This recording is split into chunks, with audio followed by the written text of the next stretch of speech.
And you see that even Gandhi says, quote, freedom is not worth having if it does not include the freedom to make mistakes. Okay, so that's Mahatma Gandhi, a revolutionary leader in India, I believe. I'm not sure, but I think so, for mostly.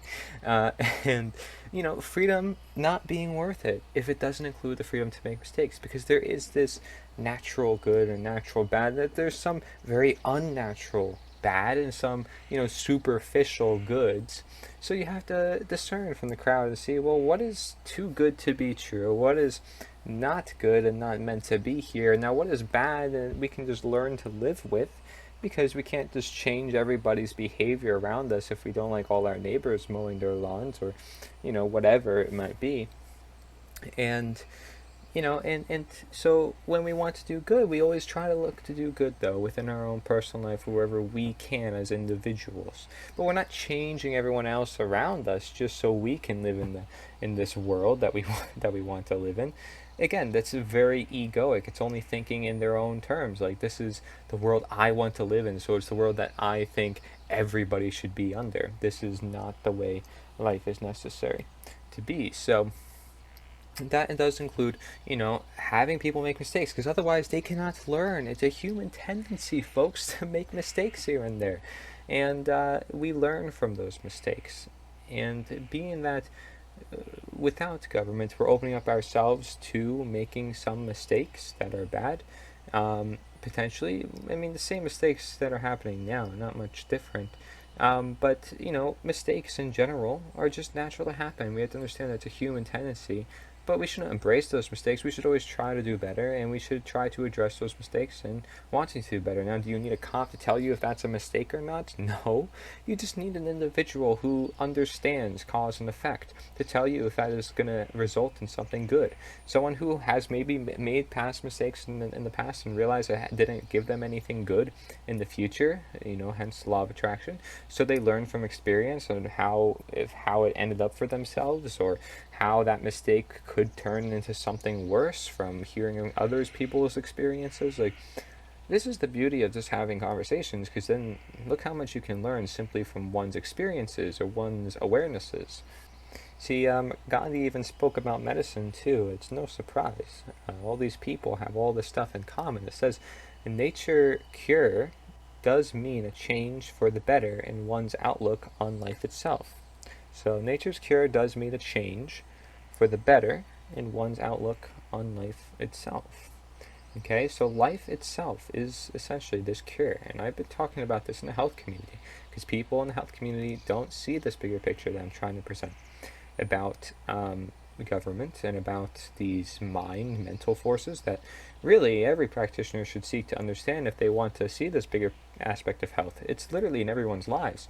This system has literally encroached, like I said, to everything. So if we want to change the world for a better as a whole, as a looking at it at a society level, if we want to change that world for the better, then it means changing our outlook on life and changing the actions that we take in that life from those outlooks. And that would essentially cure much of what needs to be cured for nature. Gandhi then said here, quote, Earth provides enough to satisfy every man's need, but not every man's greed. Very big, because people say, we need somebody to build roads, we need police officers to police the streets, we need this, we need that. In reality, they're uncontent. They can't live with what they have. They can't make an environment that is suitable to their needs. Okay? Because the earth essentially provides us enough to satisfy every man's needs. Doesn't mean that we have to manipulate the earth to make it satisfy our needs even more over to where it turns into essentially just greed and hunger for technology and hunger for things that are unearthly in many regards, because they're just far from where they originally were in nature. And so we have what we need already here. We just need to learn how to use it. Just like how we need to learn how to use our brain, which we already have, or just need to learn how to use our heart, which we already have. Right? Some people are just going to use their brain more than others, or use their heart more than others, and they're going to see imbalances, and other people are going to see it in them especially more than themselves, because they have that blockade. They need that outsider influence. And so then it matters if that individual who's experiencing it is open to that outside influence to help teach them of what's going inside themselves. So if it is that greed is being controlled here, well, if greed is in control of man, essentially, that perhaps we feel like the earth does not provide everything we need because we are just greedy. We're always looking for something else. We are not present. We are always focused on the future. And maybe we are a little in the past too, but greed is always future, right? It's like, okay, it's future thinking, it's forward thinking, great. But it's something that they just desire more of this, desire more of that. And then what happens when they don't get it? What happens when they don't get it? What, they're going to cry? They're going to be upset, like, well, I didn't get the candy bar, like a child, right, who is spoiled and doesn't get the candy that they want so bad, even though it's something that they definitely can learn to live without.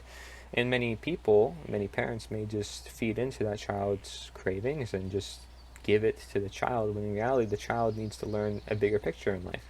Right? I mean, we see even that cravings for individuals for certain foods and stuff are not just mineral deficiencies, so denaturing, but that most of it is just because of their own life, their own mentality on life, and what is been coming about in their own life, because that reflects then on the foods that they then desire. And then those desires then control their life, and we saw how dangerous those desires are. And then they grow ignorant of certain things, like the ability to change itself. And we know how bad ignorance is. So, and we know how bad it is if we don't change through time like we naturally are, or if we aren't changing for the better or in positive expression of natural law. So yes, okay, maybe this is a lot to think about for the general person, I'd assume. But it is quite simple when you really just interpret these quotes for what they are. We just need to live present and understand that everything we have now, we just have to learn how to use them. But we have everything. We don't need more. The problem is people are just trying to, again, be God. That's the big problem here. It's statism, which essentially is this idea that people can be God over others. If I had to just bring it down to simple terms, that's exactly what it all is. And so if we just understand that people cannot be God over others or over the planet, then we can solve many of our problems simply then and there. So let's see what Gandhi has to say about then these people who, because we're perceiving other people around us, even though we're content with ourselves, and we don't want to complain about other people around us, but we can't help but notice and bring to attention what these people are doing, so hopefully they can learn for themselves and change their ways if they need to, right? So you have here, quote, many people, especially ignorant people, want to punish you for speaking the truth, for being correct, for being you. Never apologize for being correct, right? There's never apologize for following nature. Then it says, or for being years ahead of your time. If you're right and you know it, speak your mind. And that's exactly what I'm doing here. If I know that we can change the world, undoubtedly, I know that we can save millions of lives, undoubtedly, no wonder why I'm promoting what I'm promoting, because I truly do believe in it. I'm speaking my mind because I know it to be true. I know it to be objectively right according to the natural law. And I know that the natural law is this unifying field theory for all the world because it's eternal, universal, and innate. So I'm going to speak my mind even if I am a minority of one, which I know I actually won't be because it is the truth. And I know that people are seeking, especially now, which is why I'm grasping the opportunity even more and why I'm encouraging other people to even go upon this opportunity even more. So that means no matter what time it is, you can promote the truth. And even if the truth is all around us, right, and we're living, embracing the truth, just being who we ought to be, you can still be that minority of one who recognizes what can happen living in a society where everybody then is so much toward one way. Because then we might forget how we actually got there. And so there's a sustainable accountability path that we must create for ourselves, which I've detailed in Nita. And so it says here at the bottom of this quote, it says, the truth is still the truth, by Gandhi. So he understands clearly that there's an objective truth within the universe.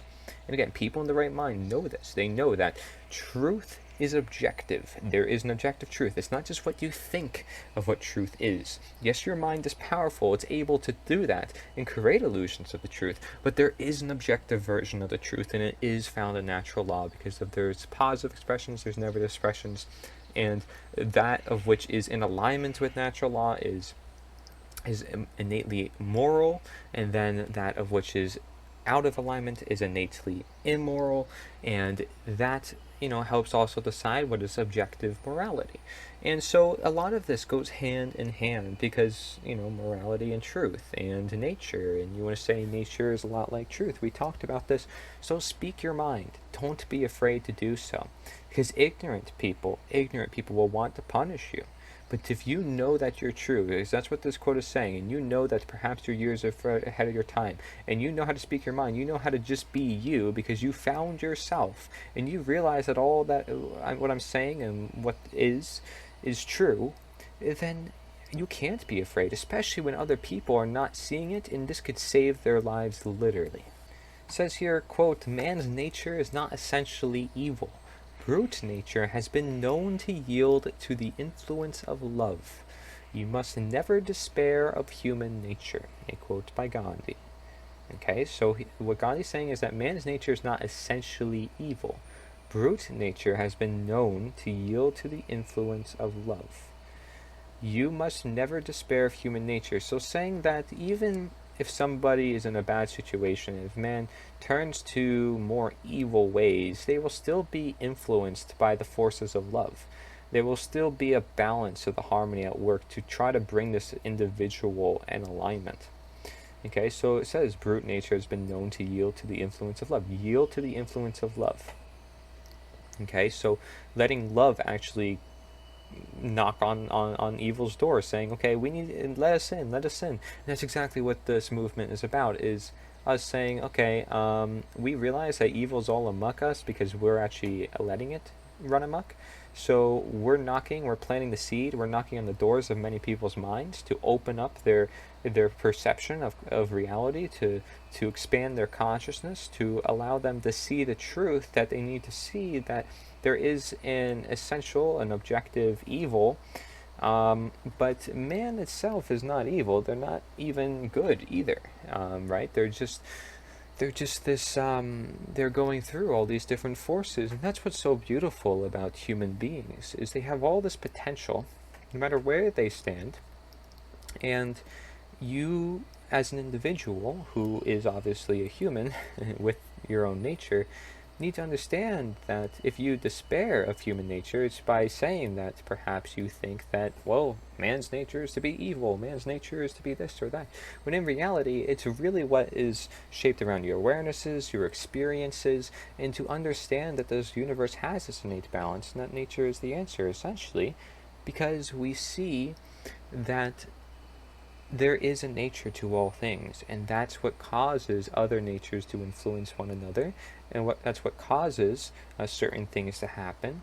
And so you see how much it expands our mind, as we ought to do, to innovate, to move on in life, as we ought to do, to bring a better life to ourselves. See, this quote from Gandhi also perfectly depicts why I have this movement, the Nita movement. Quote, "If I have the belief that I can do it, I shall surely acquire the capacity to do it, even if I may not have it at the beginning." Okay, so, hey, you may not be anywhere near, starting to help people, or even with personal transformation. But you must start with the belief that you can do it, right? Because it all starts in the mind. If you believe that you can work with what you have right now, which you can, because everything is right now, right here, then you can just surely acquire the capacity to do it. But you have to know exactly where you can get that capacity. How could you acquire that capacity to do it? Is it through eating high nutritious foods? If you want to put this in the lens of health, right? If you have a health goal, for example, do you have the belief that you can lose weight? That's number one. Number two, do you acquire the capacity to do it?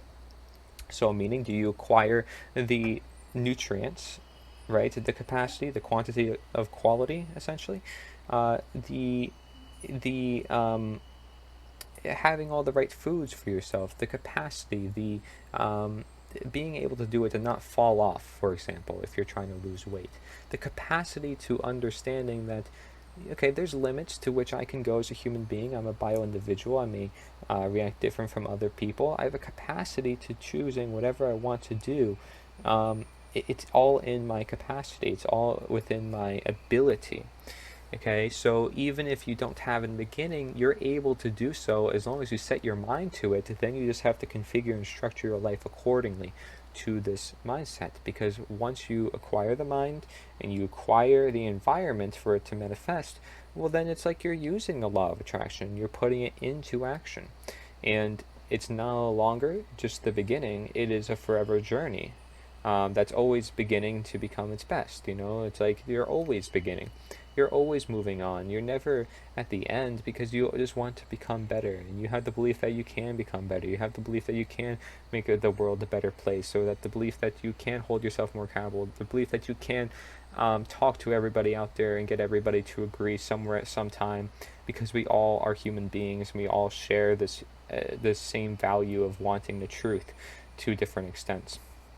So understanding that capacity, the capacity of just human beings itself, use that as your argument for Nita, the fact that we all just want the truth, we all just want good. That's the belief that we can do this, and it's not just the belief, it's what is actually practical too. So it's just so important that we promote this cause. Shall we see it as a unifying factor for all beginnings of all people, maybe in the wrong spaces, but all continuous beginnings for the people who want to continue to do good and promote good and create even more good within their own life, because then hence by creating you're beginning and you're just branching out to more and more open opportunities for yourself to become your best being. You have here, quote, "The dignity of human nature requires that we must face the storms of life." A quote by Gandhi, again assuring us about the bad that is moreover required within this universe, where we see that there could be storms, there could be problems within this life, but facing them, but embracing them, understanding them is the key. Shall we want to understand ourselves, that would be super important. First and foremost, is that when we do face these storms, we face these realities coming our way, we know how to handle it. We know that we can take that in and we can meditate upon it. We can think upon it. We can absorb it, essentially, to gain the essence of all that it is before we actually do something, right? Again, thinking before acting, observing before doing. And this is this art of intelligence that, again, works in alignment with this intelligent nature, which obviously does everything for a reason. Unlike human beings who might just do stuff unconsciously. They're still doing it for a reason, but their reasons are unconscious of their own, and it leads them to places where they don't want to be. No wonder, because they weren't paying attention to where they were going. They didn't pay attention to which way the storm was bringing them, and so the storms just pulled them somewhere else, when in reality, you can know the storm is there, and now you just know that the storm may pull you over here because you realize what the storm is, and you know which way it's going, and you know that this could potentially happen. So you grab your family, you grab your most personal belongings, right? And you make sure that that is with you, because you are ready to face the storms of life. You are prepared. You are ready. Preparedness, self-sustainability, a lot of this stuff goes hand in hand. Self-reliance. And you'll see that not within governments, but within individuals taking action based on the belief systems that they've prepared for themselves. Yes, prepared for themselves. Because there's always a time where we'll face different storms of life. That's what he's referring to, different problems of life, different encounters that require us to face them head on and address them. And again, you go back to then how do we do it? It's getting the capacity. It's starting with the mindset. Okay, so you have this, quote, "First they ignore you, then they laugh at you, then they fight you, but then you win." And that is a quote by Gandhi, who again practiced this idea of civil disobedience. So in other words, humane disobedience, which is something we should learn from if we want to promote what's right. If we want to display a message and not necessarily protest, but overtake the system that it is actually us, and so just overtaking ourselves to where we ought to be, then we need to understand the value of ourself. First, they will ignore us if they don't. If they, I'm talking about maybe the general public would mostly ignore us because they just think we're just like every other movement. We're trying to sell them something. We're not worth anything. We don't have any big motives or goals, or that we're not universal. Well, not as important as it is because they didn't take the time to understand it. Okay? And then they laugh at you, so okay, they're going to laugh at you, they're going to ridicule you, they're going to make fun of you because, again, they have a lack of understanding as to where we come from, a lack of reasoning as to what we actually stand for. Then they will fight you, he says. Okay, so they're going to start a fight with us. Are we going to fight back? No. But we will defend ourselves, and we will understand why they're fighting us and how that actually doesn't feed their cause. That doesn't help their cause. So that's why we'll win. Because they're going to ignore us, they're going to laugh at us, and they'll fight us, but we'll win because we have the truth on our side. And that's essentially what this quote is saying. So they'll ignore the truth, they'll laugh at what you're saying is true because they think it's so preposterous and so outside their belief schism that they've created for themselves. Then they'll fight you because they're like, oh my gosh, well, that's untrue. Right? Because first it was a joke. Then it's like, okay, you're actually getting some traction because people are waking up to seeing that it's true. So then they're like, oh my gosh, well, that can't be the case. The media maybe is attacking you. The governments are attacking you. So they're going to start fighting you, right? They're going to maybe start some fights between different people to try to make it look like we're creating violence. But then in reality, we will win because ultimately the whole populace knows the truth. And that's all that matters at the end of the day, is the truth. It doesn't matter what you think. The truth doesn't wait for anybody. The truth wins if people follow it, because it is stronger than any other force. It is the one that we all look for. It's the one that we all are pushed toward. And sadly, we've been pushed toward their version of winning. And their version of winning is winning over us, where we just want to win with everyone.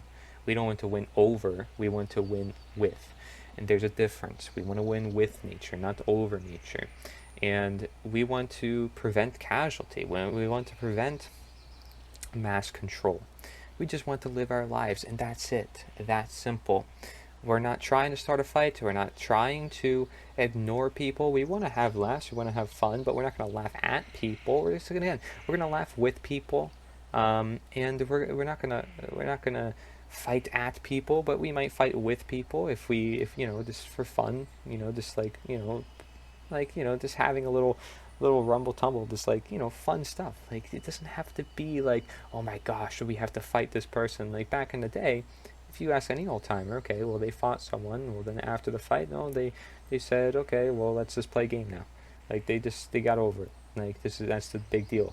Like, because they realize it's not a big deal. They shouldn't really worry about it that much. It's all just about just trying to see who's good at that moment, and then they realize, okay, well, it's actually not that big of a deal. If you see where I'm coming from with that, it's a more old-time point of view. I don't know, trying to appeal to different crowds, but we're trying to win because we're trying to seek the crowd. We're trying to seek the universal consensus. We're not trying to seek one divided view upon the world, and which is why all these governments exist divided as they are. And again, these governments are divided, but it doesn't mean that they all aren't on the same belief system. They are. Statism. It rules every single one of them. Okay, so it says here, quote, if we want to reach real peace in this world, we should start educating children. A quote by Gandhi. So, we talked about the importance of knowledge. We talked about the importance of understanding. That should be a core premises, wouldn't you think, in education? Wouldn't it be actually a really educative lesson to even just talk about what knowledge and what understanding is? And if we did, well, actually, we would be debunking government, because we see how easily contradictive it is to understand objective truth, to understanding, and how knowledge comes from nature anyways. It doesn't come from who writes the textbooks. It doesn't come from this presumed war, of this presumed thing that presumed to happen. It's about living right now in the present, folks, not the past, not the future.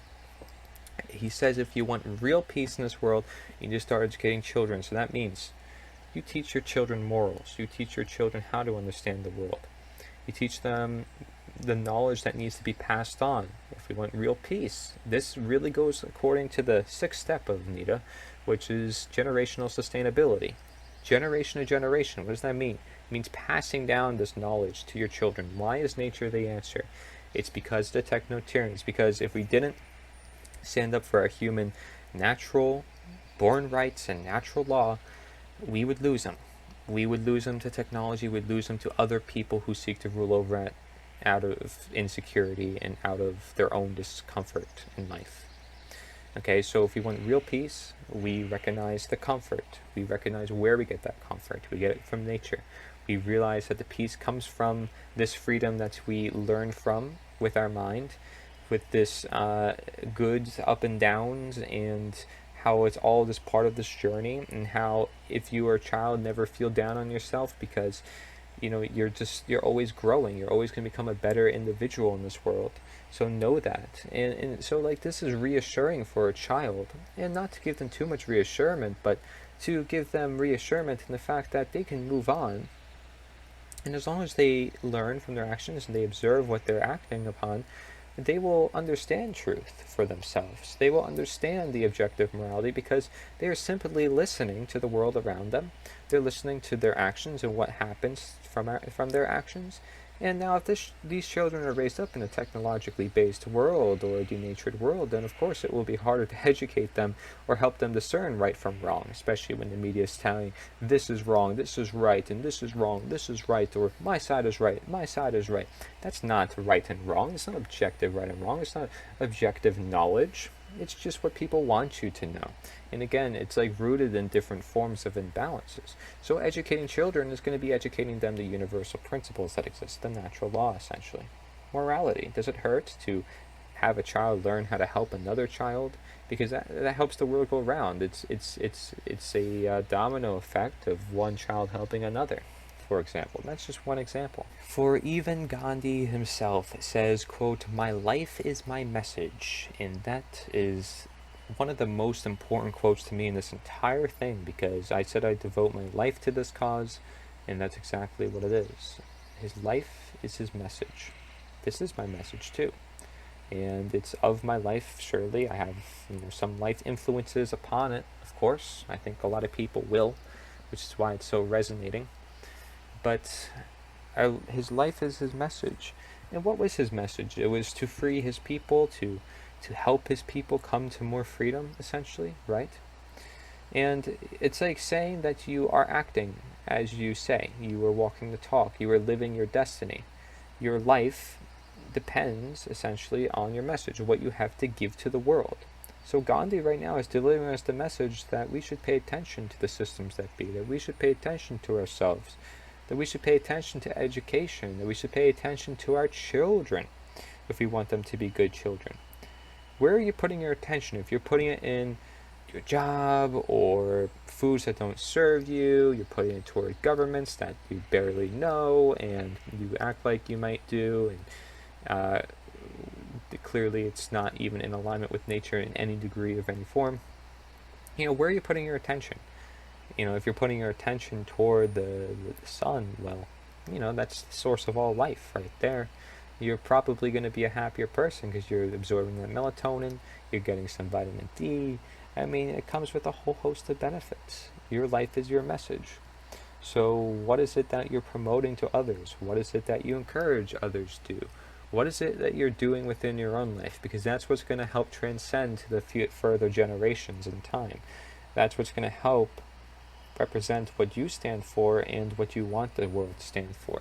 Your life is your message, what you're giving to other people as a sign, as a warning, as we've seen, as a learning from, a philosophical perspective. We've seen all that within this all so far. And this reflective effect, this law of attraction effect, this mirroring effect, this synergy effect, it's all represented also here. Quote, "We but mirror the world. All the tendencies present in the outer world are to be found in the world of our body. If we can change ourselves, the tendencies in the world would also change. As a man changes his own nature, so does the attitude of the world change towards him. And this is the divine mystery supreme. A wonderful thing it is, and the source of our happiness. We need not wait to see what others do. A quote by Gandhi. Exactly. Always waiting on politicians, always waiting on government.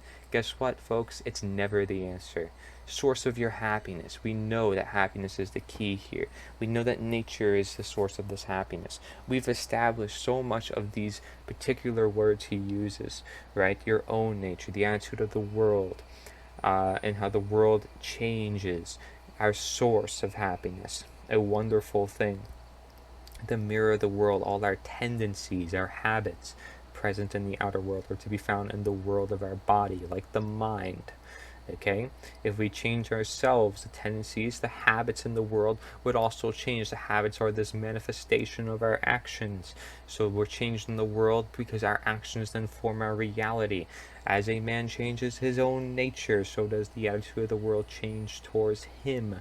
So he's becoming a better person, and he's trying to show the world, and the world is listening, and the world should also be their own person among this. They should mirror the world that they want to see. They should be the change that they want to be, right? That's why he made this quote, Gandhi. It's no surprise why he said be the change you want to be, because it's everywhere within his message. And it's clear that that is sort of his life message that he had to give. And it's clear that also was the case with the Buddha. It was the case with many of the others that we talked about. So just try to connect those dots and you'll see that we need to change what it is right now. Shall we want to change the world? And maybe we want to address statism and government. Of course we do.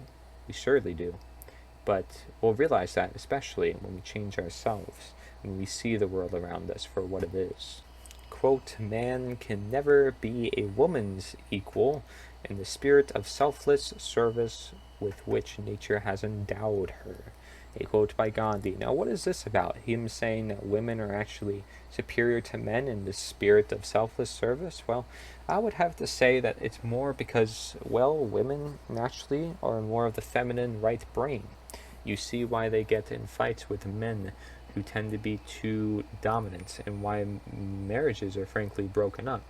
And of course it could be either the man or the woman's fault, but realize that women actually, like, men have this natural leadership quality, this more natural creative quality, but women have this spirit of selfless service. And that's really important in a world like ours today, which is actually left brain dominant for the most part, being that we seek to have rulers over us, being that we seek that even women are supposed to do man's jobs now, and that women are supposed to just do everything that men do. It's kind of changing their nature. And they're able to adapt, but is it really right for them? Shall time see? Shall the law of attraction show them in their own lives if it's actually right for them to do that? But oftentimes, there's a reason why you had a stereotype of a man doing this and a woman doing that. The woman staying at home, taking care of the kids, while the man did the work to provide the income. Like, there's a reason why that happened, and typically because a man is more of the left brain, a woman is more of the right brain. And the right brain is more empathetic. So the right brain is more nurturing, so it's better for raising kids, essentially, if you're trying to nurture your kids up. But it's also good to have the man's influence for showing the kid leadership.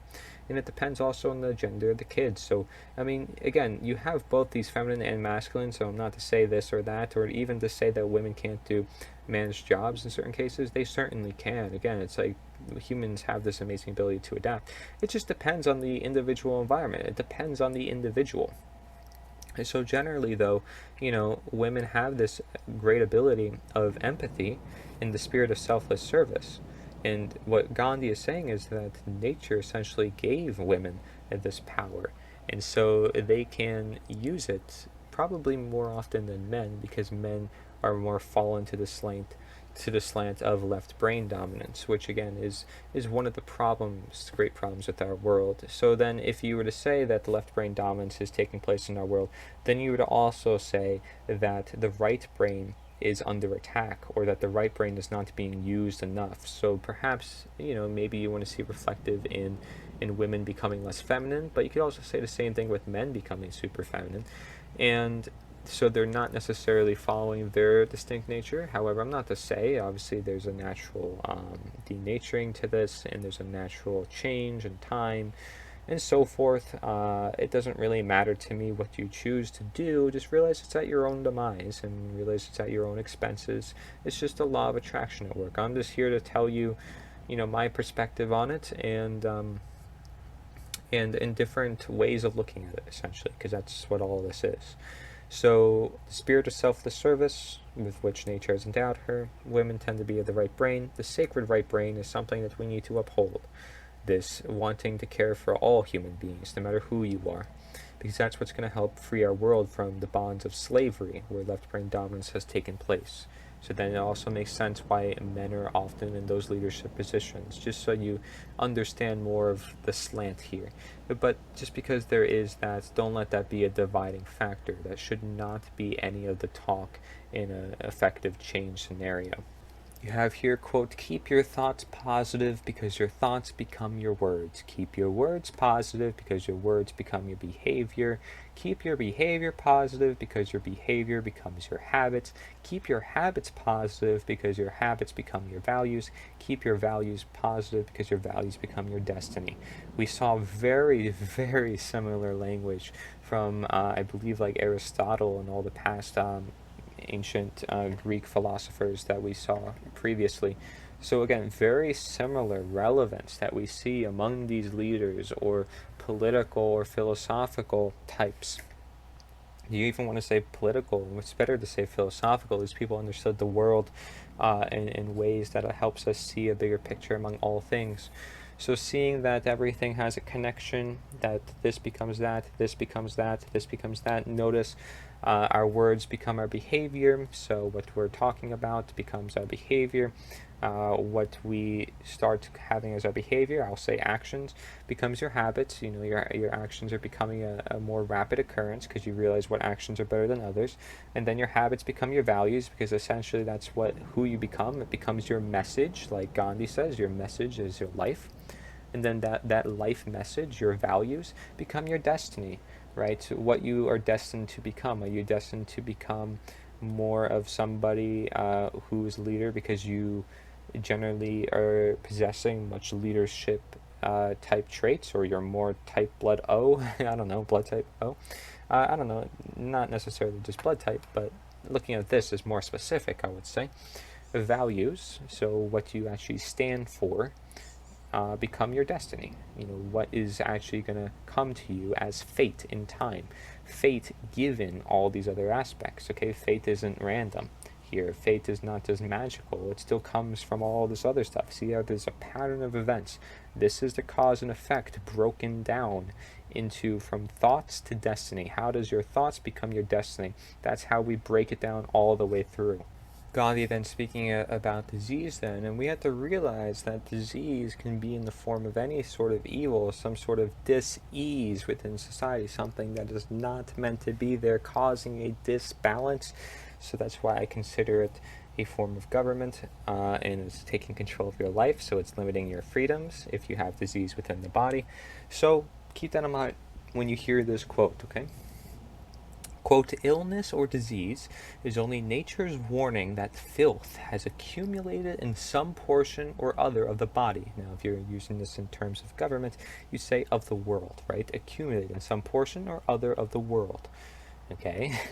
Then it says, and it would surely be the part of wisdom to allow nature to remove the filth instead of covering it up with the help of medicines. Quote by Gandhi, and this is very accurate about the Western medicine philosophy that thinks they can just say, here's a pill for this, here's a pill for the ill, and we can just keep matching the pills to the ill, to whatever it may be, and when in reality it's just masking up the symptoms and it's not treating the cause. So very similar to what we do with government is we're just treating the symptoms, and we keep treating the symptoms, and meanwhile we're not treating the cause, so the problem is still existent, and it keeps going up in different forms. It causes other parts of the body to just create different forms of disease. The same exact thing with government. So you have all these people saying, we need to change it this way, okay, so they end up changing it, great, okay, wow, oh my gosh, we change it. And great, are you still happy? Nope, they're still not happy. Well, guess what? Even with that change, it still causes other problems because the root cause to that disease, to the problem, was not solved, and that is government itself. Once you eliminate the cause of the problem, statism, which is actually of government, then yeah, that would be the solution to almost all the problems that exist about from government. Because once you eliminate that, because it's in direct opposition to the natural law, then you work to keep making your life better, because you did so by eliminating statism from your belief system. And now that you cleared up a disease, you might be able to do more now. Your organs are working better now. Your bodily systems are now more in harmony, more in balance, which is why I say we have more potential, more creativity, and all this other stuff I talk about. So we're essentially healing the world by doing this action that must be done. And so instead of covering it up with different terms and different ideas, one of which Nita is an idea, understand the premises, understand what the ideas of the ideas exist, the understandings of the understandings, the questions of the questions that exist, okay? The nature of the nature, the truest nature, the original, the ideal, the objective. Understand that there is different ideas existent for a very specific, reason of their own.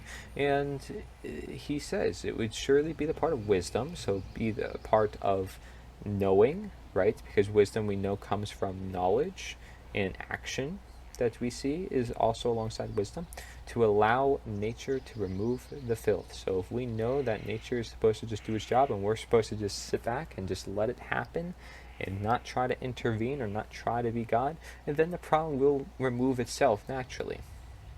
And so we have to work with nature to do that. That's why I tell people, I recommend, okay, don't protest necessarily. It could only hurt the cause.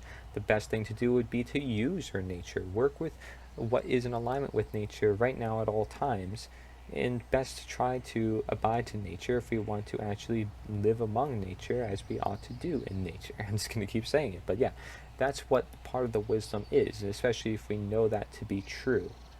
Gandhi even then says that the truth is by nature self-evident. As soon as you remove the cobwebs of ignorance that surround it, it shines clear. A quote by Gandhi again. The ignorance of understanding or wanting to understand, or of simply just accepting the fact that statism is a problem, then, if you remove that ignorance, those cobwebs of ignorance, because people are stuck in it, and it's something that limits their life from shining clear, from being more honest, more real, more raw, more down to earth, shall you say, then if you're removing those forms of ignorance and all those cobwebs, then you're bringing the truth to light, because innately you are helping the people in the dark cave find the light. You're helping with a lantern of light in a dark cavern. And that soon everybody's like, man, I want that light. Could you give the light over here? Can you bring the light over there? Or could you actually just show us how we can actually create that light for ourselves so we can all have light in this dark cavern? That would be the best ideal solution, right? Is everybody having their own light in this cavern? So the truth is, by nature, self-evident. What he's saying there is that the truth simply is, and that everything else is often just ignorance of the truth, because the truth is just acceptance of what simply is. Here's the infamous quote that I've been talking about. Quote, be the change that you wish to see in the world. A quote by Gandhi. Okay, so being the change that you want to be in the world, want to see. Very along the same lines as you notice. Even Gandhi promotes the idea of this non-aggression principle, whether he realizes it or not, which is a very key principle in natural law for living under a stateless society, one that is without government in its existence, in its mindset of illusion. And that is the non-aggression principle, where it says that no one does harm to another person. It's just that simple. So you see it in this quote, nobody can hurt me without my permission. Exactly, because you have control of your own body. And if they were to do that, that would be a form of theft, an actual evil expression within natural law. quote, every calamity should lead to a thorough cleansing of individual as well as social life. A quote by Gandhi again. Every calamity, perhaps if that's the way to say the word, should lead to a thorough cleansing of individual as well as social life. So, if there's problems that exist within society, it's not something that we just ignore or something that we have to put ourselves down upon. Rather, we can address it. So a calamity, something that is typically a disaster, it will lead to something that we can learn from, right? Especially the bigger the disaster, hopefully we learn from. And you'd think by now, with all the governments that have killed so many people, that people would learn about the government, but it's the natural law, essentially, that people need to learn. It's not that they should just not kill people. That is something that is often self-evident, and the natural law is self-evident, but that has been kept away. It's not as visible as seeing people die. And in reality, indirectly, by not understanding natural law, people are essentially dying because they are not living in alignment with the law of attraction, and they're giving to forces that are not working in alignment to the law of attraction. So, having this crisis, for example, which obviously there's going to be economic collapses and stuff in time, if government systems especially exist, okay, so every crisis should lead to a thorough cleansing of individual as well as social life. So meaning that you should learn from this on an individual level. You should perceive of the world, all that's happening in the world. Perhaps take that on an individual level and assess it for yourself and see how maybe you can change your own life to then change the world around you, or see how you as an individual can go about this world and socially, so that way multiple people can change the world then for the better and learn from the situation that has manifested within itself. Because that crisis came about for a reason, right? Why did that crisis start? Would be then diagnosing a disease. And so if we question that, that would be a really good key toward our wisdom, right? And oftentimes we want to do that so we can prevent this from going on. We don't want this crisis continuing, so we want to fix it. And the best way to fix it is by addressing the problem. And oftentimes we may also address the symptoms without the cause, leading to more crises in time. But there's often a lot of people who also learn from it and warn others then of what can happen. So they've maybe cleansed themselves and their social life, warning others around them about this happening, that potential happening, because they realize what could happen given other crisis situations and what they've seen or what they've saw. And maybe not everybody will agree with them, but they themselves have cleansed themselves of what has happened. They've cured themselves essentially from learning from the crisis. This quote perfectly describes the learning from experience that I've been talking about, the learning from having a disease so that way you can then help prevent and treat the disease. Okay, both, essentially. Essentially, the answer lives with nature either way, because if you want to treat somebody and you don't want to have much side effects, it's more along the lines of then treating with nature, okay? And so you just have to find which way is the best way to then treat with nature. And then depending on, because of our complex world around us, we might have to go a little bit more outside of our means of this so-called quote-unquote natural world around us, so we seek to be a little bit more of God to fix it. But in reality, those problems should have never existed in the first place to some extent. But you also have to learn to also live with it and do your best to overcome it. There is a mentality that you have to have just to defeat a disease too. Do not forget that. When somebody says you have cancer, you have to just imagine how bad that can be simply on one's health just by the mentality. They don't consider that necessarily. These doctors make a lot of money simply by giving out the procedures, not even understanding any which connective thoughts and branches to the condition itself. They just know one thing, and that is to use this device in this case. They don't know any other options. They're not trained in those other options. They're said that that's what they're supposed to do because they're this type of doctor, and that's just absurd because that's not what health is supposed to be. And typically in a case of a more complex scenario, perhaps you'd want a healthcare team. That would be the best way to do things. Okay, I mean, it's having a team of people there with you, as we all ought to be for one another.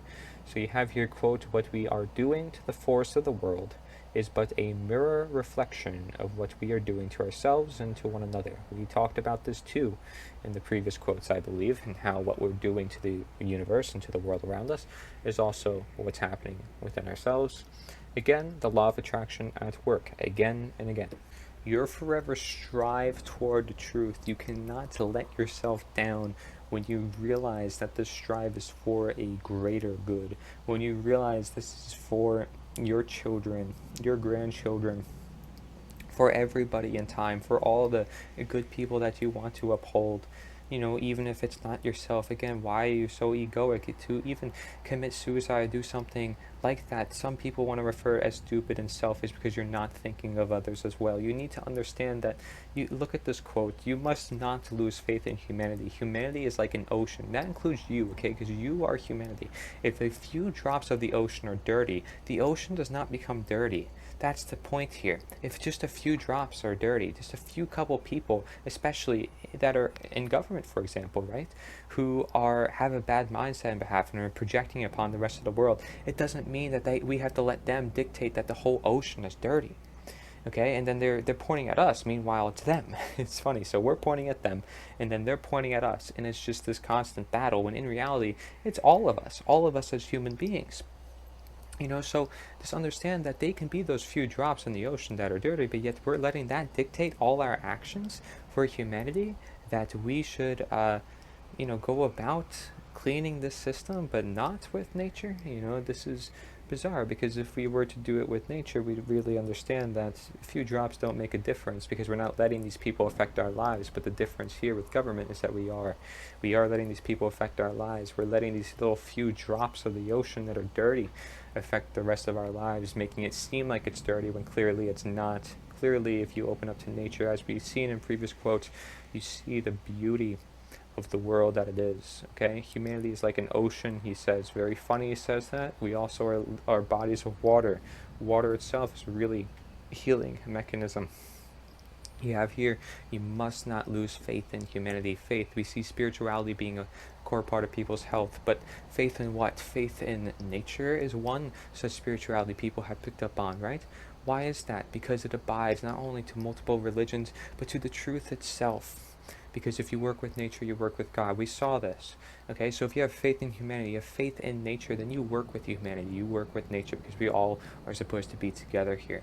So just because a few drops in the ocean are dirty, just because there's some problems existent, does not mean the whole world goes to an end, or that we have to rule over others to change it. Understand the change, the dynamic here, the common sense, the critical thinking when you bring this all into perspective. Quote, whatever you do will be insignificant, but it is very important that you do it. A quote by Gandhi, representing that you may think that it won't make a big difference. And truly, the irony is that while one person can do a lot, you are quite significant compared to looking at really millions of people. So when you bring everybody together, then perhaps there's significance. But at a one-person level, you may consider it and say, okay, well, it's insignificant. But even that should not let you down, is what he's saying. He's saying that it's still very important that you go on and do it, because you are willing to go on, and it is very important that you do it, because it's a very important matter, being that we're sharing the truth of the world. Then it will become significant. It won't be insignificant. It's significant because it's insignificant. That through time accumulated and through other people, it becomes significant. So that's what this quote is essentially saying. It's not to lose faith in yourself, like we saw in the previous quote, where you should not lose faith in humanity either. Don't lose faith in yourself, because you want to reflect what you want to see for the rest of humanity as well, right? So just understand that is a big part of significance, that yes, the message and the mission is very significant, and it's significant the response that will come to it, given popularity and technology and media, I'm sure, and there will be a lot of different leanings, but it's significant in the very nature of what it really stands for. It's significant to the very share sheet that we have, significant to what we actually learn from this whole process, because truthfully, how people react is actually telling us more about who they are as a person, more than anything, you know? So it's not just see who you're not allowed to criticize to see who's in power, it's also to see how people react in all cases scenario, because that teaches us, looking at them, how they are as a human being, and how they go about within their personal life. Are they conscious? Are they aware? Are they aware of themselves? Because if they're aware of themselves, then they have figured out one of the hardest things to do, as we've discussed. And if they did figure out themselves, they would likely present themselves as best as they may. And doing that in a world where perhaps there are certain stereotypes and stuff could be hard. In a world where there's denaturing, where it's pushing down people's nature, it could be hard even once you do find yourself. So although finding yourself is this great enlightenment process, you have to realize there are boundaries in the way, which is why we have to encourage positive behavior, positive reinforcement, to promote what we know is good objectively. And so if it's saying here that what you do though is insignificant, but that you should do it anyways, just know that yes, what you're doing has a cause and effect. You're still attracting what you're doing. So you may consider it this or that at times. Don't let that take you down. You need your mentality strong, because we see how powerful that is. And we see that that's what's really going to fix us in this situation. It's what's going to help you fix you and become the best you that you want to be, and move forward in the world with all people if they have a mentality for humanity. See, and this quote really puts it all together quite well when we talk about, okay, the share sheet is that simple underlying premises for Nita, and the fact that nature is the answer. It's the one thing that we can all agree on. It's not based on me, it's not based on any one person, it's not based on something that's profound, it's based on something that is simply here, just acknowledging it. And it's this quote, live simply so that others may simply live. And we are trying to help people live. Right? If they're simply living, we're already saving millions of lives, like I've been talking about. So it's this idea that living simply is like living among nature, going down to earth, being at the roots, understanding that life starts out quite simple, and it doesn't have to be any harder unless we make it that way. And better yet, it would be better if we choose to make it that way instead of it being pushed onto us, especially at a young age where it becomes confusing and overwhelming. But that's what society has often done. And yes, human beings have this great ability to adapt, so you don't have to worry in a case of scenario. But you do have to worry about our overall nature and what is happening to it, given you see all these situations that are manifesting upon themselves. So understand that simply understand that the simple knowledge of right and wrong, the simple knowledge of I just want to do good, the simple knowledge of let's just listen and follow nature, listen to ourselves, understand what we're really supposed to do, and not make this complexified system where everything has to be super calculated, because that can often do more harm than good. Right? And so I understand there will be many different counter arguments to a lot of the things that I'm proposing, talking about, different quotes. I'm sure people will even make disagreements with a lot of these leaders. I understand that all that is very well possible, but that is just the beauty of humanity, to disagree. You should actually love the fact to disagree, but don't actively want to disagree. Just if you disagree, so be it. That is fine. Just if you want to disagree, it's like you want to start an argument, you want to start a war, then there's a difference. There's a difference between wanting to start something that is not really of your destiny, not really of yourself, because then you're not simply expressing yourself, and you're not simply expressing your true nature. And you will probably need some help in life, no offense, but if somebody in the wrong mind, again, I'm willing to point that out, that everybody needs guidance here, no matter which mindset they are in. I'm not claiming that I'm in a perfect mindset either. We all have these screws that we don't see within ourselves, and that's why we have other people, so that we can live simply, held accountable, held simply, self-sustainable, held simply with freedom. There doesn't need to be this complex process of saying this is exactly how you have your freedom. It's written here on an article this, .749, blah, blah, blah, blah, blah. Like, this is the complex of the world. We've made it to where it's like, we're just free, folks. We don't have to make it any more difficult than that. But we have. Our simple human natural rights have turned into something that is rather complex for absolutely no reason. And then you wonder why so many people analyze all these different words and all these different theories. Understand the simple premises, folks. That's all I'm trying to say. It's nothing more that I want to get from that. So we're going to keep moving on here, and we'll explain more.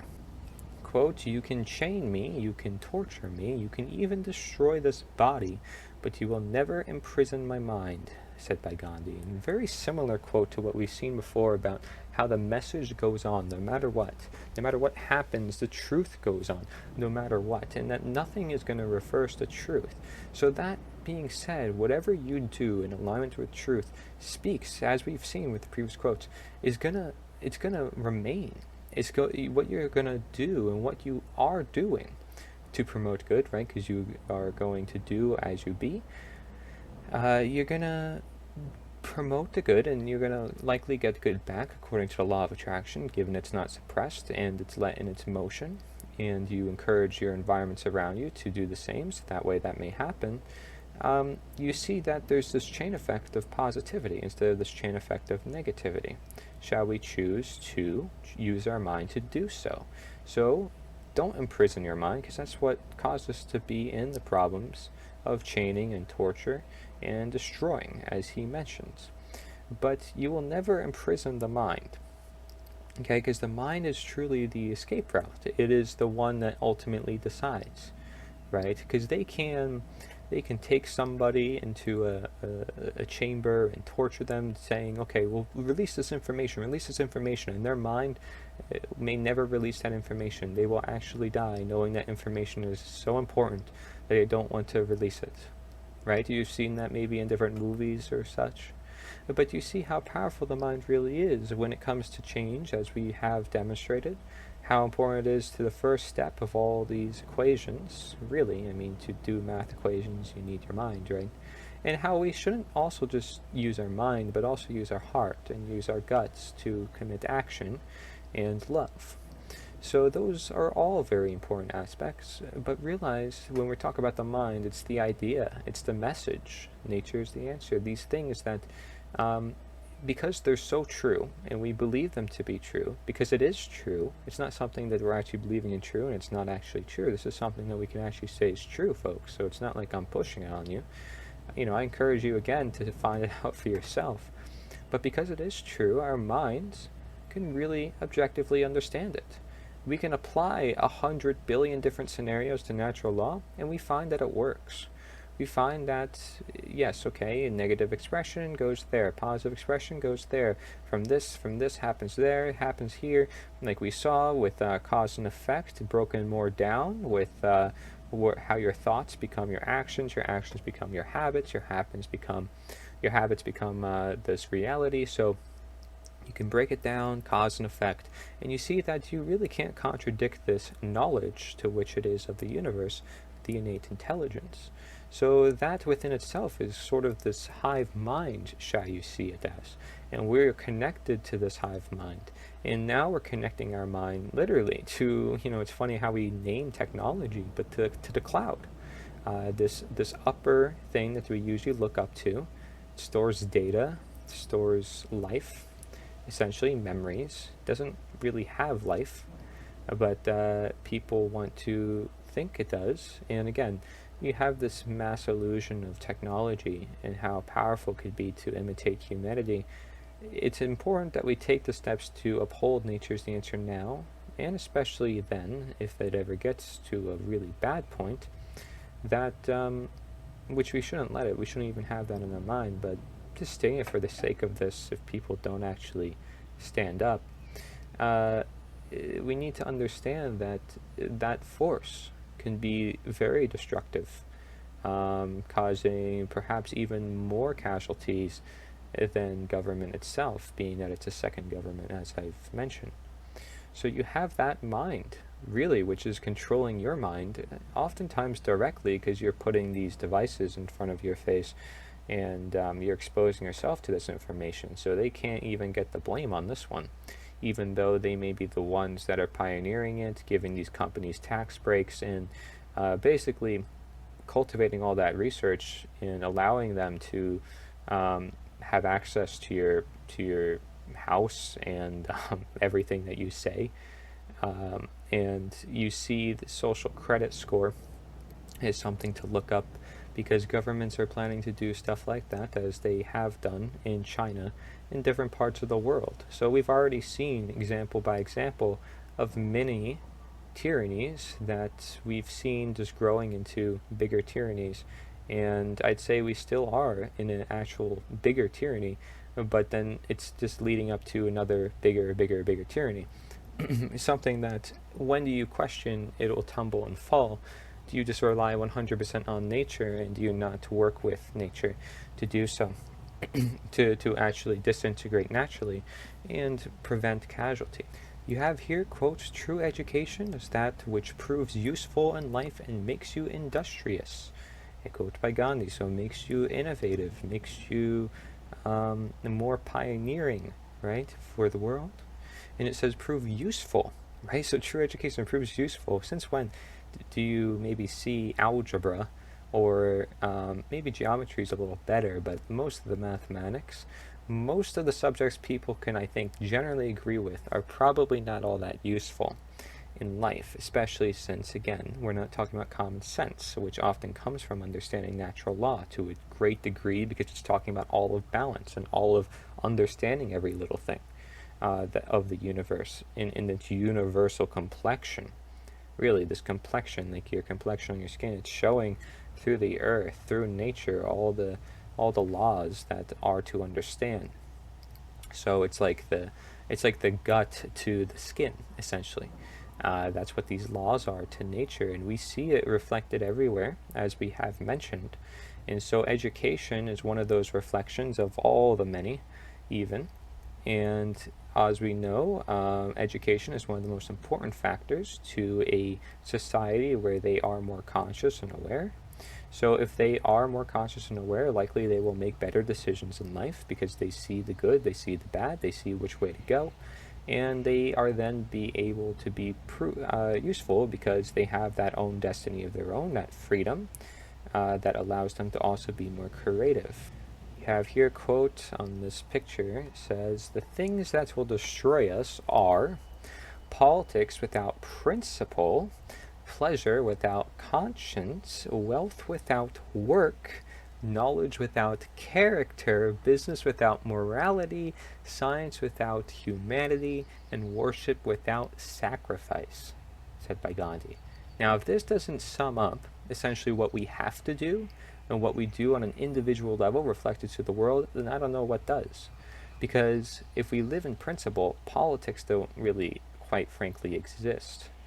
Okay? If we live with conscience, our humanity, our nature, is shown moreover through all things, and we're not indulging in, he says, pleasure, right, with too much desires, right, that are controlling us, as we mentioned before. Then we have wealth without work, right? What is real wealth that we see? It's actually health. It's actually doing good for the world. So it takes work to actually do that, for the record. It takes sometimes hard work, especially nowadays, which is why people don't want to do it, even though it's always been a work. They don't realize, however, that once you start off and you do that initial work, as we've mentioned, that beginning stage is always the most important.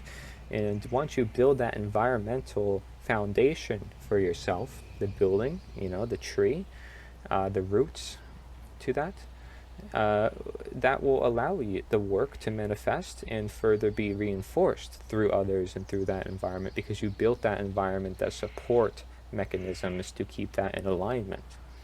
Okay, just like how you need support mechanisms to keep yourself in alignment as you just being a person in life.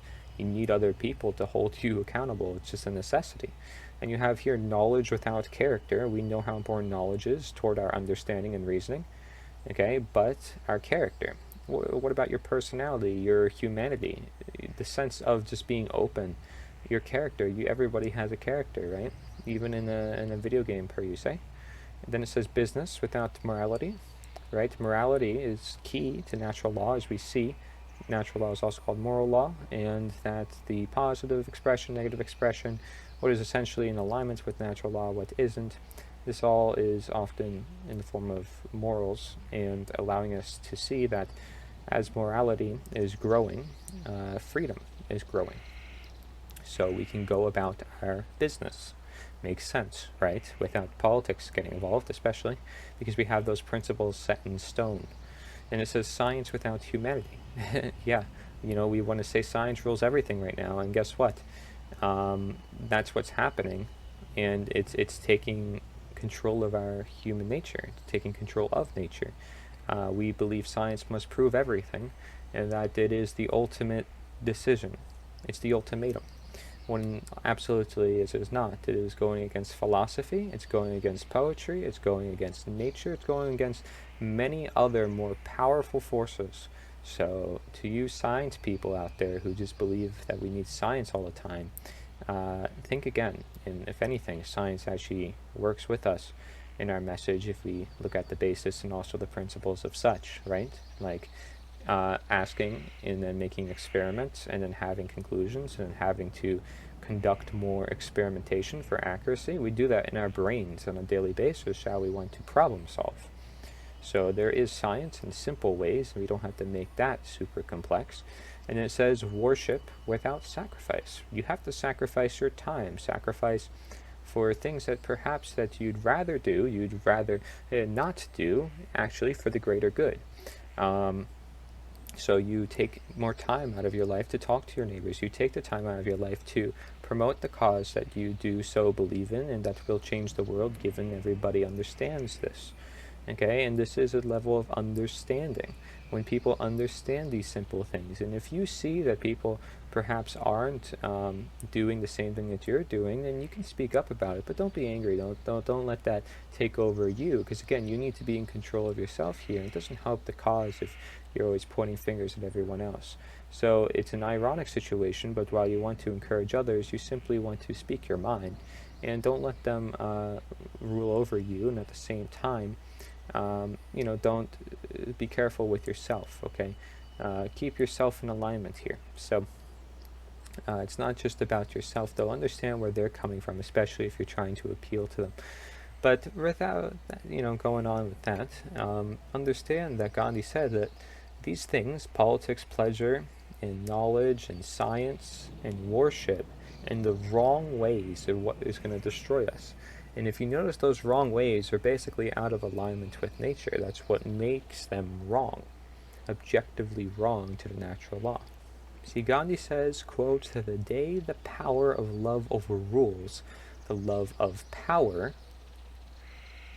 the world will know peace." So the day the power of love overrules the love of power, the world will know peace. What that's saying is that with love, which we see as an empathy, which we see as an understanding our nature, the left and right brain living our nature, living amongst nature even, all such helps us obtain love, right? Because we're in harmony with one another. We're living among one another. We're talking to one another. We want to make relationships with one another because we realize the burden is not going to help us, and that blaming others is not going to go anywhere, and that's just creating more negative expression is not going to create positive expression. It can never be positive expression because good is good and bad is bad. So when we realize the power of love and always working toward good, hence the law of attraction is going to bring us good, we have this sense of love and this passion, and we want to move forward, and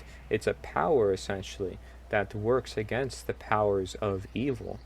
And so you have the power of love overruling the love of power, which I would say evil. So you have the day that life overrules evil, the world will know peace. So essentially, I'd like to translate this to, again, this movement.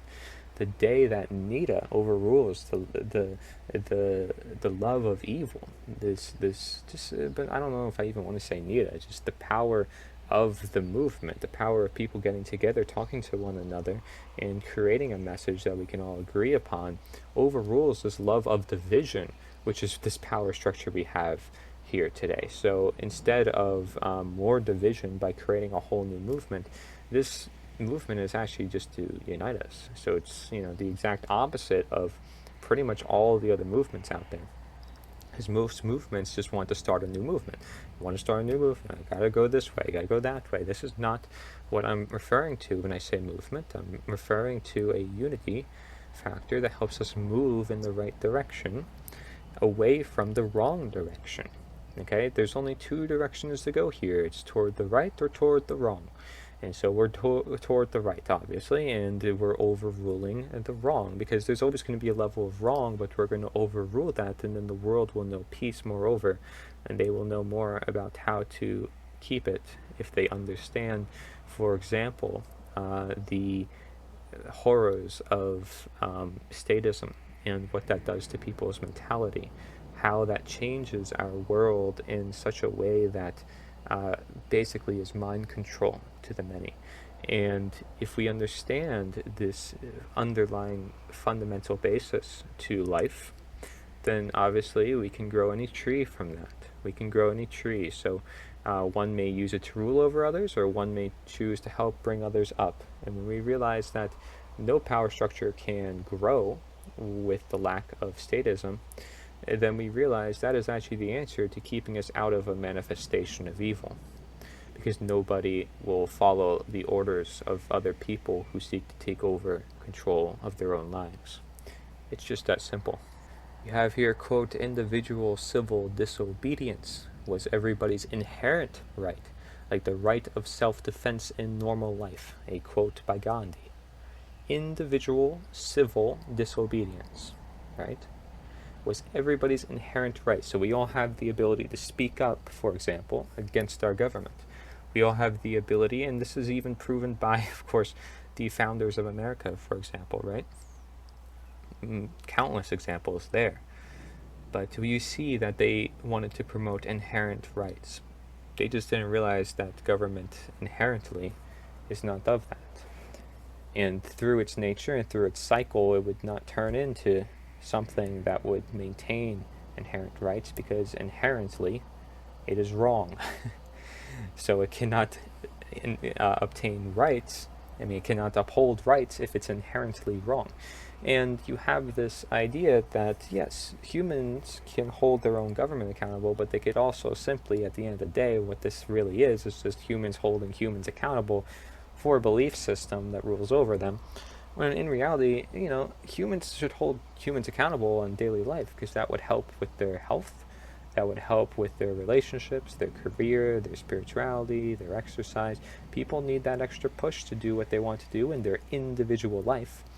And so what I'm saying is people need to have communities with one another. So it's another reason to just get out there and start talking to people, whether you're for this cause or not, even though the cause is to actually do just that. So the right of self-defense in normal life is just like this, right? Because we all have this ability to defend ourselves, so we have the ability to also go against the oppressors, go against the evil that is here within the world. Especially since it's our inherent right to do so, and it is inherently right to challenge in order to innovate, or inherently right to challenge a innately evil system to promote right. And so what we're doing here is promoting the objective inherent right against the objective inherent wrong that we can spot out. Not necessarily government, but the beliefs behind it, statism. The beliefs behind it, control. The beliefs behind it, letting others take control of our natural rights. Right? Getting to the roots of it is not government. It's not even actually close. I can say that word many times, but when I say that, you can always look deeper. When I say anything, you can always look deeper. And that's what allows you to see more about this life, and then allow you to, not always be obedient to one such word or one such notion, but to question all things as an individual shall do for an individual theory, an individual unique idea, individual body, which you only have, you. So understand that power that you have within yourself. Of course, don't use it wrong, and you will likely end up in the right place, given you create the environment for it to manifest. Because with the environment that they have manifested in their favor, they realize that they've used natural law correctly to get what they want. They've used natural law correctly to get what they want. But it doesn't mean what they're doing is actually innately right. And we need to spot that out. And many people have that gut feeling. They know it's not inherently right, which is why they want to speak up, or they don't know exactly how, however, to do so. And that's what I'm offering people is how do we do that? We represent, we get out there, we start talking to people ultimately, and we create some noise within the people themselves, which is ultimately the solution to all things, especially in a system that is supposed to be of the people, for the people, by the people, so forth, right?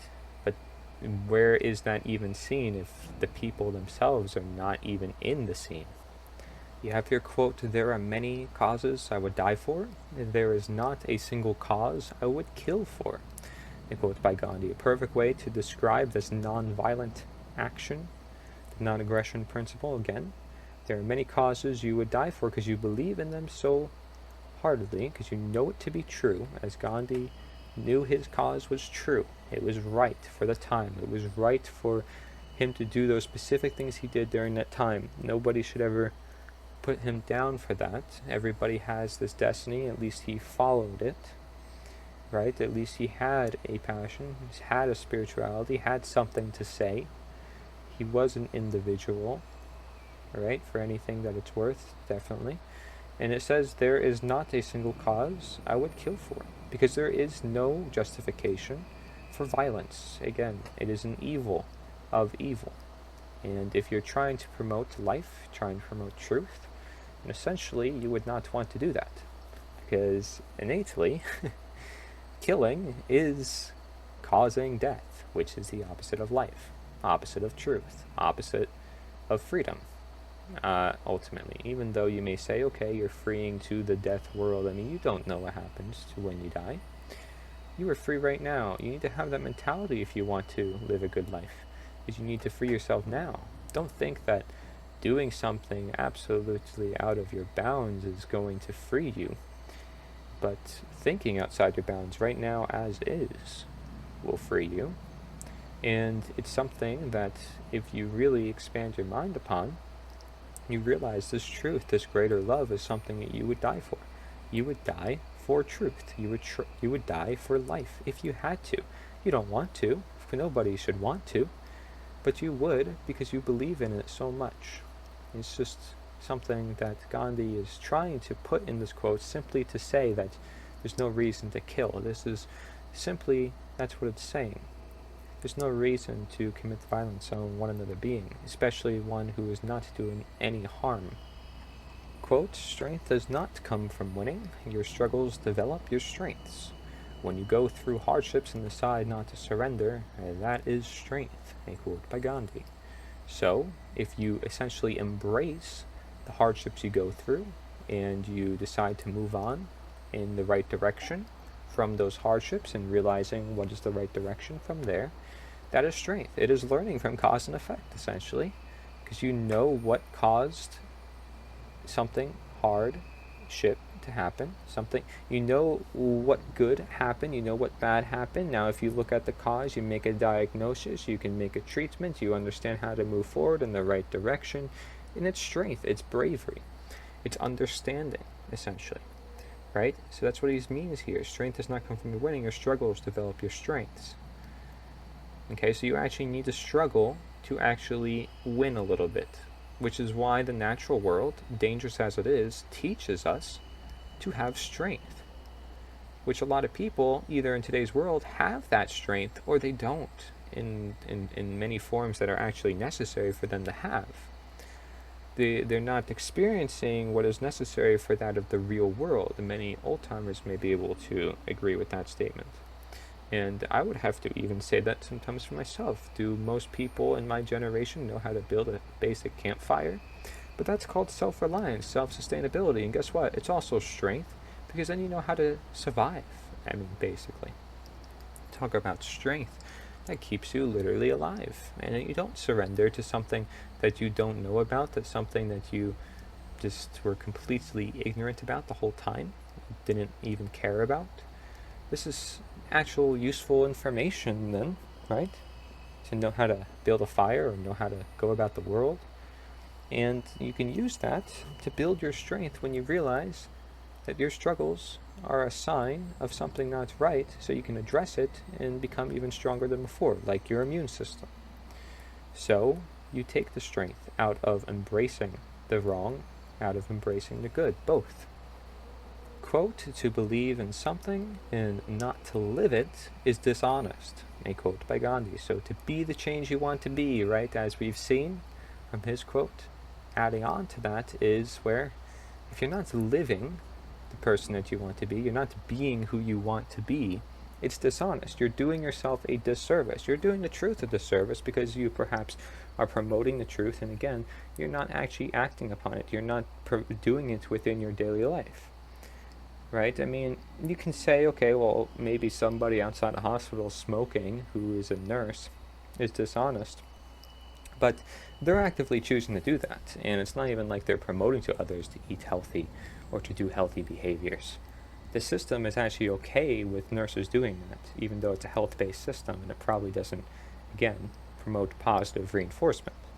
If anything, it promotes negative reinforcement, right? But, they don't care about that. So that, on behalf of them, perhaps looking at their nurses, is perhaps a little dishonest if they want to promote people's health.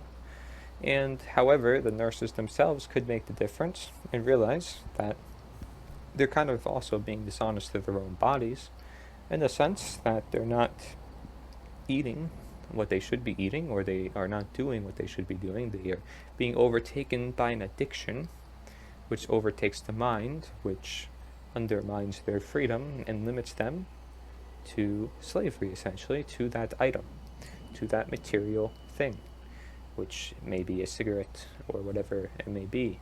It could be anything. Do you ask of your dependence? Because dependence often leads to bad situations, as we've seen. And, simply through observation, you don't always need philosophy in quotes to see it. You can see that dependence is a bad thing. It can lead to really worse conditions, frankly. So be honest with yourself and be honest with others, especially if you want to be transparent and move in the right direction for yourself. You have to report your findings, right? Like a food diary, like a journal, for example. Recognize patterns and understand cause and effect in the same way, so that way you can be honest for yourself and to others what has been happening. Okay, and that's probably one of the best ways to represent your consciousness is by showing exactly what you've been doing. And one such example, really notoriously, is a documentary like this, is to take a lot of your findings, a lot of the accumulated thoughts together, and to show it as you ought to be honest in representing what you believe, what you see, what you live. And I live in a very natural environment, so I might be skewed toward a lot of different country-like views, but I know for a fact that nature is where human beings are supposed to live. So maybe I'm influenced in different ways, maybe ways that I don't see myself, but I try to look at this as most objectively as possible. The natural law is a very good way to see it as such, and that way we are living an honest life, honest to ourselves and honest to the life of all. For Gandhi said this as well, quote, to me God is truth in love, and God is ethics and morality. God is fearlessness, and God is the source of light in life, and yet he is above and beyond all these. Okay, so it's this greater collective nature. It's nature on steroids. No, I'm just kidding. It's nature and its natural laws, again, which are also considered God's laws. Really to the extreme of perhaps not even saying nature, but saying universe, or saying cosmos, or infinity, or whatever.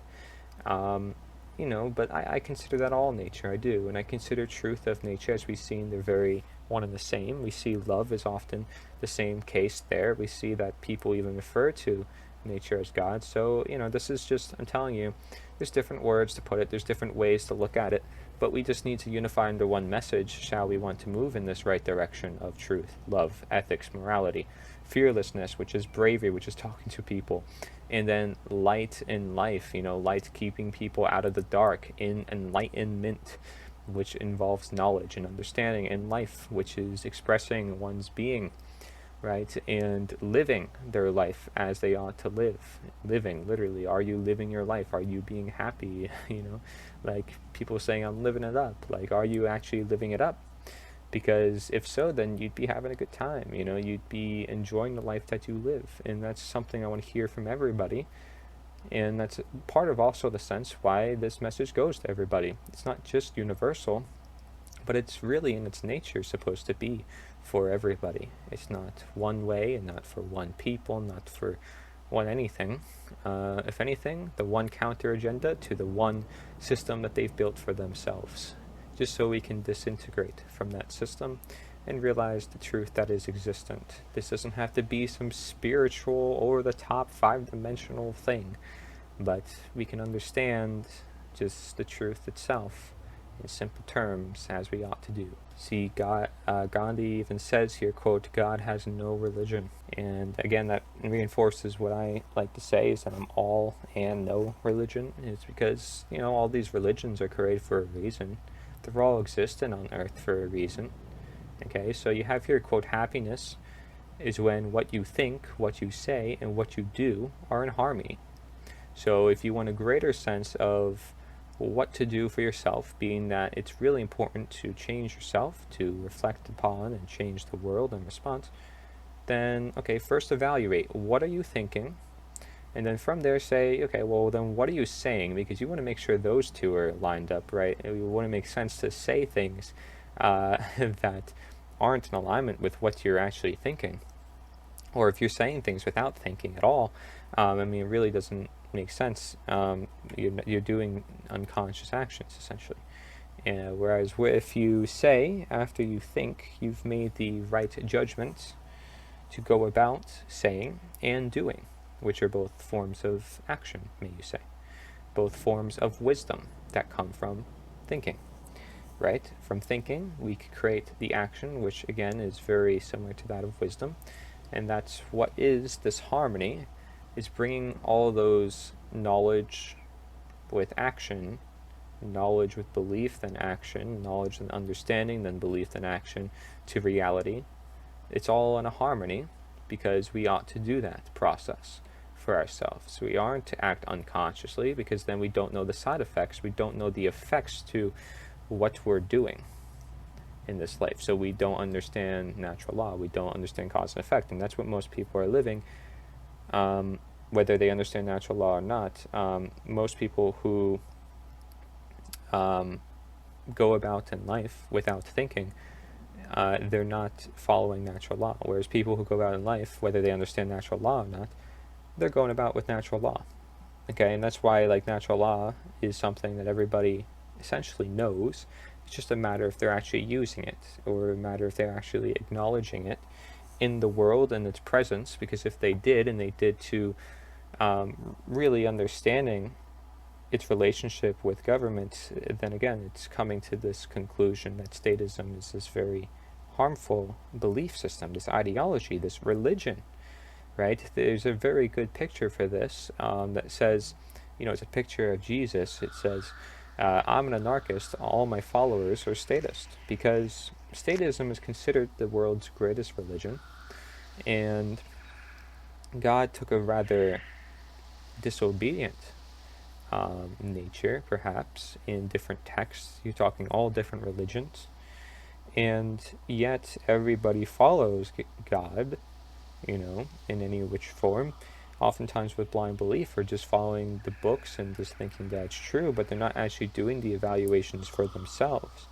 They're not always seeking this innate universal knowledge of nature, despite that being the laws of God themselves. Okay, so let's move on here.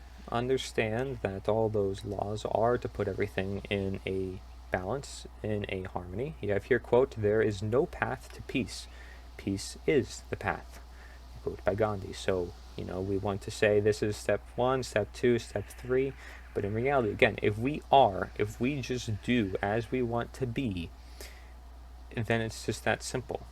We go from step 1 to step 6. We can do it overnight, even if it's big enough and people understand it enough. But see, that is a process sometimes. It is a path that one has to take for themselves to do that. But first, by changing the mind, peace is then the path, right? Realizing, okay, well, it's not good to commit harm.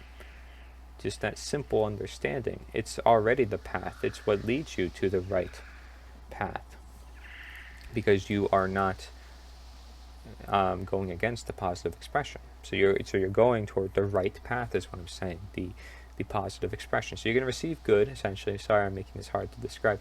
You're going to receive good because you did good. Okay? So peace is the path. There is no path to peace, but peace is the path. I want people to interpret this also for themselves and tell me what they think about it. I think this quote is very symbolic for the fact that we simply have to be as we want to, as we say, as we do, he's been talking about countless times, and that if we want peace, we simply just have to show peace. We simply have to do peace. We just don't commit acts of violence on other people, and then boom, all of a sudden you have peace because nobody's committing acts of violence. And maybe there'll be several, small forms of violence, but nobody people refuse to commit violence back.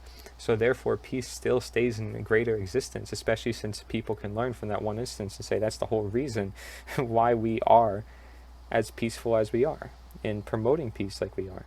Because you have people like that who are crazy, who aren't in the right mind, who are essentially along the negative expression.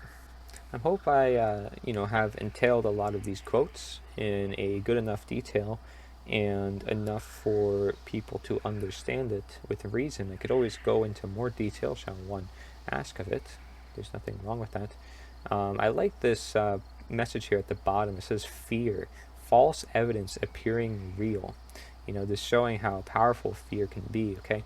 But let's look at this quote. It says, the enemy is fear. We think it is hate, but it is really fear. So this is a quote by Gandhi. We talked about hate in the past. I'd like to see how maybe these quotes would relate to each other. That'd be very interesting again. But we see that the enemy is mostly fear, is what Gandhi is saying.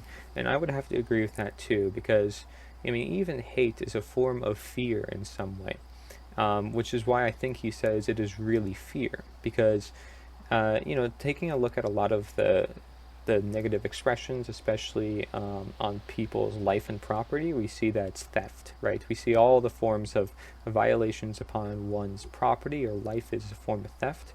So perhaps everything on this philosophical term of mentality could be seen as fear, essentially. And that's most of the positive expression is care, right? And love, essentially. And so, and freedom, right? I don't know which one you want to say is greater than the other, but we can generally just get an understanding, a general consensus. We don't need to go super in depth. But to understand what he's saying here is that the enemy is actually fear. So we may think that it's hating one another, but it's actually fear, because if we hate one another person, it's usually because we have fear in ourselves and maybe we're projecting it, or we have fear somewhere, which is why the hate is actually beginning in the first place. So the other quotes that we're talking about hate, I would like to see where that maybe lines up, like I said, but fear is something that we definitely want to look at, especially if we want to move in the direction of love, the exact opposite. So that would not be the enemy, that would be the hero, essentially, the one that saves the day. It's the peace as opposed to the war.